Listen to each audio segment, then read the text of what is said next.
मनिहारी कभी से बिनाया, श्याम चूड़ी बेचने आया। छलिया कभी से बिनाया, श्याम चूड़ी बेचने आया। झोली कंधे धरी उसमें चूड़ी भरी, झोली कंधे धरी उसमें चूड़ी भरी। गलियों में शोर मचाया, श्याम चूड़ी बेचने आया। छलिया कभी से बिनाया, श्याम चूड़ी बेचने आया। राधा ने सुनी ललिता से कही, राधा ने सुनी ललिता से कही। मोहन को तुरंत बुलाया, श्याम चूड़ी बेचने आया। छलिया कभी से बिनाया, श्याम चूड़ी बेचने आया। जय श्री राम।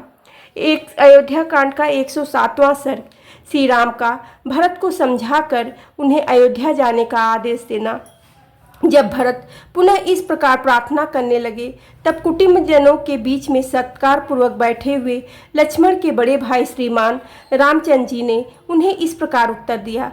भाई, तुम नृप श्रेष्ठ महाराज दशरथ के द्वारा कैकेयी राजकन्या माता कैकेयी के गर्भ से उत्पन्न हुए हो। अतः तुमने जो ऐसे उत्तम वचन कहे हैं वे सर्वथा तुम्हारे योग्य हैं। भैया, आज से बहुत पहले की बात है। पिताजी का जब तुम्हारी माताजी के साथ विवाह हुआ था, तभी उन्होंने तुम्हारे नाना से कैकेयी के पुत्र को राज्य देने की उत्तम शर्त रख ली थी। इसके बाद देवासुर संग्राम में तुम्हारी माता ने प्रभावशाली महाराज की बड़ी सेवा की। इससे संतुष्ट होकर राजा ने उन्हें वरदान दिया। उसी की पूर्ति के लिए प्रतिज्ञा कराकर तुम्हारी ज्येष्ठ वरशाली यशस्विनी माता ने उन नरश्रेष्ठ पिताजी से 2 वर मांगे। पुरुष सिंह एक वर के द्वारा इन्होंने तुम्हारे लिए राज्य मांगा और दूसरे द्वारा मेरा वनवास। इनसे इस प्रकार प्रेरित होकर राजा ने वे दोनों वर इन्हें दे दिए। पुरुष प्रवर इस प्रकार उन पिताजी ने वरदान के रूप में मुझे 14 वर्षों तक वनवास का आज्ञा दी है। यही कारण है कि मैं सीता और लक्ष्मण के साथ इस निर्जन वन में चला आया हूँ। यहाँ मेरा कोई प्रतिद्वंदी नहीं है। मैं यहाँ पिताजी के सत्य की रक्षा में स्थित रहूंगा।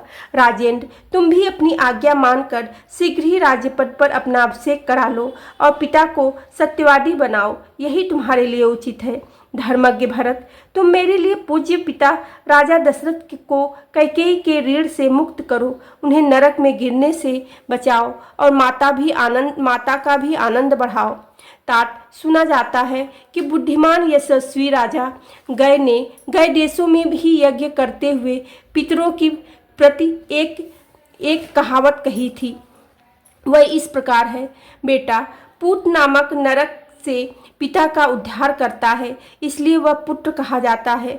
वही पुत्र जो पितरों की सब ओर से रक्षा करता है। बहुत से गुणवान और बहुश्रुत पुत्रों की इच्छा करनी चाहिए। संभवतः है कि प्राप्त हुए उन पुत्रों में से कोई एक भी गया की यात्रा करे। रघुनंदन नरश्रेष्ठ भरत, इस प्रकार सभी राजर्षियों ने पितरों के उद्धार का निश्चय किया है। अतः प्रभो, तुम भी अपने पिता का नरक से उद्धार करो। वीर भरत, तुम शत्रुघ्न और समस्त ब्राह्मणों को साथ लेकर अयोध्या को लौट जाओ और प्रजा को सुख दो। वीर, अब मैं भी लक्ष्मण और सीता के साथ शीघ्र ही दंडकारण्य में प्रवेश करूंगा। भरत, तुम स्वयं मनुष्यों के राजा बनो और मैं जंगली पशुओं का सम्राट बनूंगा। अब तुम अत्यंत हर्षपूर्वक श्रेष्ठ नगर अयोध्या को जाओ और मैं भी प्रसन्नतापूर्वक दंडक वन में प्रवेश करूंगा। भरत, सूर्य की प्रभास को तिरोहित कर देने वाला छत्र तुम्हारे मस्तक पर शीतल छाया करे। अब मैं भी धीरे धीरे इन जंगली वृक्षों की घनी छाया का आश्रय लूंगा। भरत, अतुलित बुद्धि वाले शत्रुघ्न तुम्हारी सहायता में रहे और सुविख्यात सुमित्रा कुमार लक्ष्मण मेरे प्रधान मित्र हैं। हम चारों पुत्र अपने पिता राजा दशरथ के सत्य की रक्षा करें। तुम विषाद मत करो। बोलो सियावेरी रामचंद्र की जय, पवन सुत हनुमान की जय।